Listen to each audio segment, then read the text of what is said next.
मुख्यमंत्री देवेंद्र फडणवीसांनी नाशिकमध्ये त्र्यंबकेश्वराचं दर्शन घेतलं। देवेंद्र फडणवीसांच्या हस्ते त्र्यंबकेश्वर मंदिरात पूजा करण्यात आली। मुख्यमंत्री देवेंद्र फडणवीसांच्या उपस्थितीत आज सिंहस्थ कुंभमेळा आढावा बैठक आणि अन्य कार्यक्रम होण्याची शक्यता आहे। महायुतीतील वादात नाशिकच्या पालकमंत्रीपदाचा तिढा अद्याप काही सुटलेला नाही। कुंभमेळ्याला अधिक कालावधी शिल्लक नसल्यामुळे पालकमंत्र्यांअभावी कुठलीही कामं रखडू नयेत यावरती भाजपकडनं भर दिला जात असल्याचं मानलं जात आहे। महाराष्ट्र नवनिर्माण सेनेच्या गुढीपाडवा मेळाव्याला पालिका आणि पोलीस प्रशासनाची परवानगी मिळाली आहे। शिवाजी पार्क मैदानात 30 मार्चला हा मेळावा होणार आहे। यावेळी मनसे अध्यक्ष राज ठाकरे नव्या पदांची घोषणा तसंच पक्षाची आचारसंहिता जाहीर करण्याची शक्यता आहे।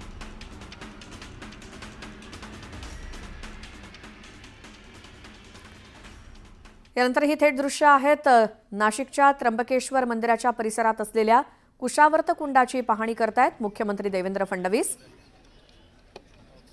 या कुशावर्त कुंडामध्ये अनेक जण स्नान करण्यासाठी येत असतात। कुशावर्तात स्नान करणाऱ्यांची संख्या मोठी असते।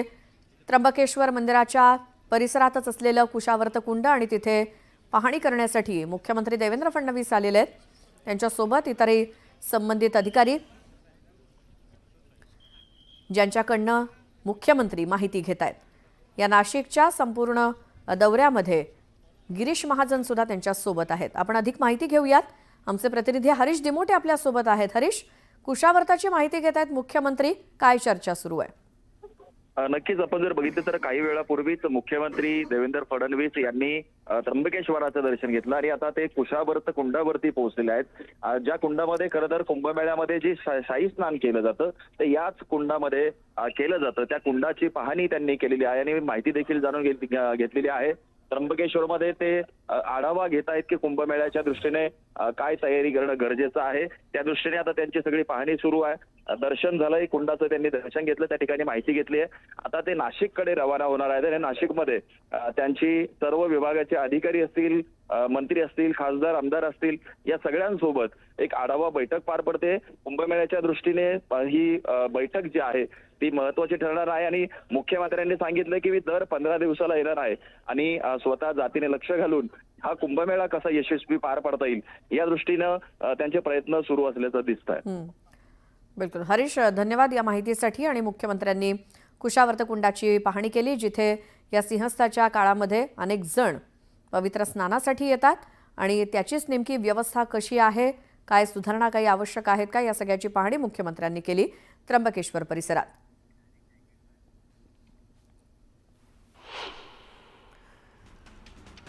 आता बातम्या सुपरफास्ट। नुकत्याच झालेल्या एका बैठकीत राज ठाकरेंनी नेत्यांना प्रमुख शहरांच्या जबाबदाऱ्या वाटून देणार असल्याचं सांगितलं होतं। तसंच नाशिक, नवी मुंबई आणि ठाणे जिल्ह्याच्या धर्तीवर मुंबईसाठी सुद्धा अध्यक्ष नियुक्त केला जाणार आहे। मुंबईतील विभाग अध्यक्षांच्या कामावरती देखरेख ठेवून त्यांच्यात समन्वय राखण्याची जबाबदारी मुंबई अध्यक्षावरती देण्यात येणार आहे। उपमुख्यमंत्री अजित पवार आज नांदेड दौऱ्यावरती आहेत। भाजप नेते अशोक चव्हाण यांचे सख्खे मेव्हणे माजी खासदार भास्करराव पाटील खतगावकर अजित पवारांच्या उपस्थितीत राष्ट्रवादीत प्रवेश करणार आहेत। नायगाव तालुक्यातील नरसी इथे हा पक्षप्रवेश पार पडणार आहे। उपमुख्यमंत्री अजित पवार कालपासून बारामती दौऱ्यावरती आहेत। त्यांनी भल्या पहाटे शहरातील विविध विकास कामांना भेटी दिल्या। कामं दर्जेदार झाली पाहिजेत, नागरिकांची कुठलीही तक्रार येता कामा नये असा सज्जड दम त्यांनी दिला।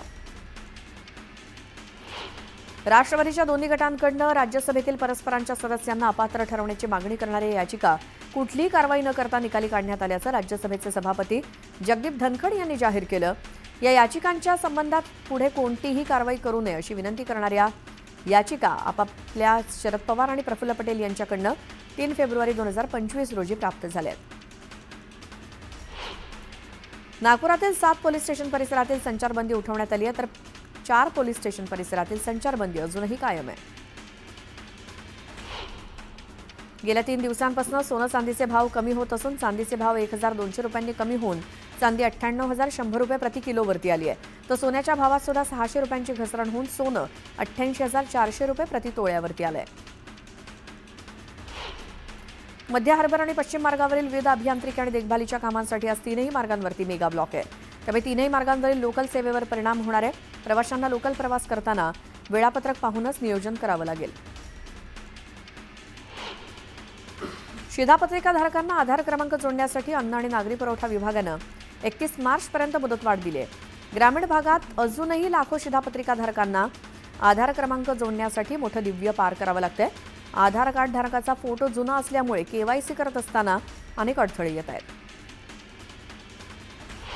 दरवर्षी मार्च किंवा एप्रिल महिन्याच्या पहिल्या आठवड्यात परीक्षा आटपली की बच्चे कंपनी थेट मामाच्या गावी धूम ठोकतात। मात्र यावर्षी हजारो विद्यार्थ्यांचं हे गणित बिघडणार आहे। शिक्षण विभागानं नवीन GR काढत 1ली ते 9वीची परीक्षा 5 ते 25 एप्रिल या कालावधीत घेण्याचे आदेश दिले। त्यामुळे पालकांचे मुलांचा देखील हिरमोड झालाय। हिंदुस्थानी नौदलात अग्निवीर पदांची भरती केली जाणार आहे। या पदांसाठी येत्या 29 मार्चपासून अर्ज भरायला सुरुवात होईल।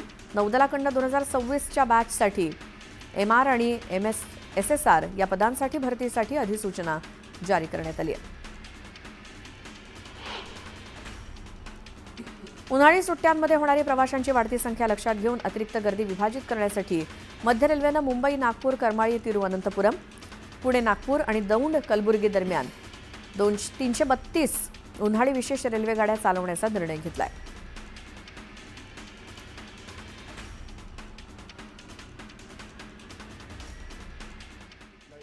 गैरसमज होता त्यामध्ये याची पण काळजी खबरदारी आम्ही सगळे तिघही एकमेकाच्या बाबतीमध्ये घेत असतो आणि त्याच्यामध्ये तुम्हाला आज भास्करराव आणि त्यांच्या सुनबाई आणि बाकीचे काही मान्यवर हे काही पक्षामध्ये येत आहेत, त्यांच्यामुळं पक्ष वाढीला मदत होईल। आम्ही बेरजेचं राजकारण करून यशवंतराव चव्हाण साहेबांनी शिकवलं तशा पद्धतीने करतोय आणि त्याच्यातून आज दिवसभर मी आपल्या नांदेडच्या परिसरामध्ये आहे। नांदेडच्या करता मी आताच आज कलेक्टर नाहीये, ते मला वाटतं ट्रेनिंगला कुठे गेले, परंतु ऍडिशनल कलेक्टरशी बोललो तर इनोव्हेशन सेंटर आपल्याला नांदेडला द्यायचंय। टाटा कंपनीच्या बरोबर आम्ही टायर्स केलेला आहे।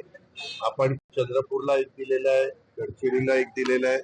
परवा मी तटकरे साहेब, उदय सामंत आम्ही सगळ्यांनी मिळून रत्नागिरीला पण त्याचं भूमिपूजन केलं। ते मराठवाड्यात पण साधारण 3 ठिकाणी द्यायचा आमचा मानस आहे। एक इकडच्या भागात नांदेडला, दुसरं बीडला आणि तिसरं संभाजीनगरला। त्याच्यामुळं अलीकडच्या काळात आर्ट, सायन्स, कॉमर्स याचं शिक्षण घेतल्यानंतर तेवढ्या काही मोठ्या प्रमाणावर नोकऱ्या उपलब्ध होत नाही आणि म्हणून आता त्या गोष्टीला कौशल्य विकासच्या निमित्तानं आम्ही ह्या कामाला जास्तीचं महत्व दिलेलं आहे आणि त्याच्यातून साधारण ज्या काही कोर्सेस केल्यानंतर त्या मुलांना मुलींना नोकऱ्या उपलब्ध होतील अशा प्रकारचे कोर्सेस हे वेगवेगळ्या भागामध्ये देण्याचा काम राज्य सरकारच्या वतीनं टाटा ट्रस्टला बरोबर घेऊन आम्ही करतोय। त्याच्यामध्ये साधारण रेशो असा असतो, जर 195 कोटी रुपयाचा प्रकल्प राबवायचं म्हटलं तर जवळपास 160 ते 165 कोटी रुपये टाटा देतं आणि 30 ते 35 कोटी रुपये राज्य सरकार त्या ठिकाणी, राज्य सरकार म्हणजे आता इथं आपण DPC मधनं घालणार आहे। त्याबद्दल अविनाश अतुल सावे हे आपले पालकमंत्री आहेत, त्यांच्याशी पण माझी चर्चा झालेली आहे आणि त्यांनाही मी सूचना दिली। बीडचा मी पालकमंत्री असल्यावर तिथं काही तो प्रश्न नाही, ते मी करणारच आहे आणि संभाजीनगरच्या बाबतीत पण शिक्षकांशी चर्चा करून तिथल्याही मुला मुलींना एक नवीन दालन आम्ही या निमित्तानं रोजगार मिळण्याच्या करता उघडतो। दादा, कोरटकर अजून पकडले गेलेले नाहीये, चाललेलं आहे। पोलीस यंत्रणेचं काम करतायत। कधी कधी एखादी गोष्ट पकडण्याच्या करता वेळ लागतो, परंतु ते मुद्दाम कुणी प्रयत्न करता अशातला भाग नाही। आजपर्यंत कुठल्याही न्यायालयाने त्यांना जामीन मंजूर केलेला नाहीये आणि त्याच्यामुळं जे काही चुकीचं वागत असतील ते कुठल्या गटाचे पक्षाचे कुणी असू द्या, त्यांच्यावर कारवाई संविधानाच्या, कायद्याच्या आणि नियमाच्या या सगळ्या जो काही त्याचा हे आहे त्या निमित्तानं आम्ही त्या ठिकाणी घेतो।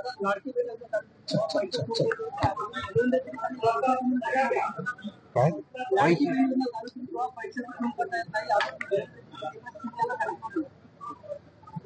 अरे बाबा, मीच अर्थमंत्री होतो, निर्णय घेताना पत्रकार मित्रांनो हात जोडून विनंती रे, जरा जास्तीची माहिती घेत चला। ज्यावेळेस एखादा निर्णय होतो तो कॅबिनेटला जातो, कॅबिनेटमध्ये मुख्यमंत्र्यांच्या पासून सगळे 42च्या 42 मंत्री हजर असतात. ते चर्चा करतात. आपापली भूमिका तिथं मांडण्याचा अधिकार असतो. आम्हाला अर्थ मंत्रालय म्हणून ती सगळं तपासून घेण्याचा अधिकार असतो. आम्ही आमची मतं स्पष्टपणे सांगतो. ते तुम्हाला काही वाईट वाटायचं कारण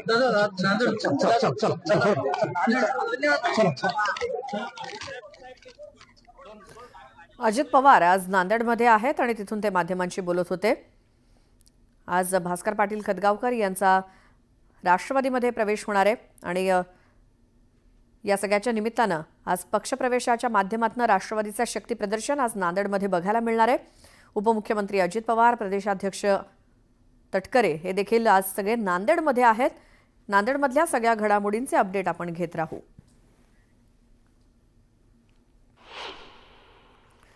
आणि आता बातम्या सुपरफास्ट.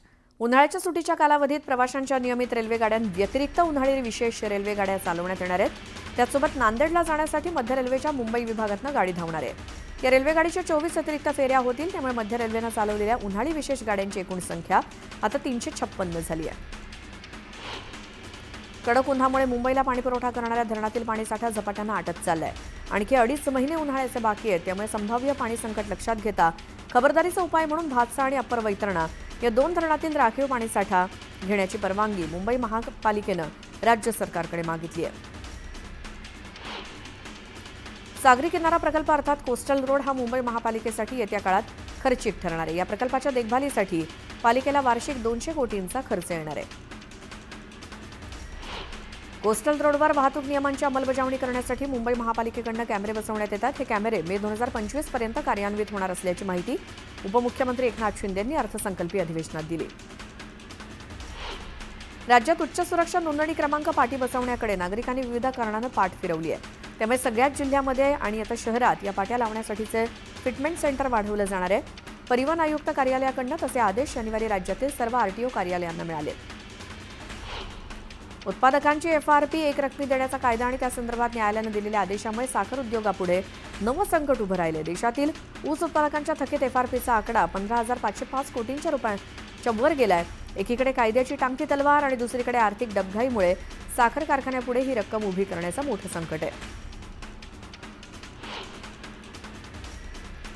मुंबई विद्यापीठाचा 2025-26 या वर्षाचा 968 कोटी 18 लाख रुपयांचा अर्थसंकल्प सिनेट बैठकीत मंजूर करण्यात आला. विद्यापीठानं यंदा 147 कोटी 63 लाख रुपयांच्या तुटीचा अर्थसंकल्प मांडलाय. यंदा विद्यापीठाची अर्थसंकल्पीय तरतूद 13% वाढली आहे. सावित्रीबाई फुले पुणे विद्यापीठाचा 2025-26 या आर्थिक वर्षासाठी एकूण 566 कोटी रुपये जमेचा आणि तब्बल 648 कोटी रुपये खर्चाचा अर्थसंकल्प सादर झालाय. अर्थसंकल्पामध्ये एकूण 82 कोटी रुपयांची तूट दर्शवली असून गेल्या वर्षीच्या तुलनेत 17 कोटी रुपयांनी ही तूट कमी झाली आहे. चिंचवड येथील बहिणाबाई चौधरी प्राणी संग्रहालय नूतनीकरण आणि सुशोभीकरणासाठी 9 वर्षांपासून ते बंद आहे. आतापर्यंत 20 कोटी रुपये खर्च करण्यात आलाय. आणखी 1.25 वर्ष हे संग्रहालय खुलं होण्यासाठी पर्यटकांना प्रतीक्षा करावी लागणार आहे.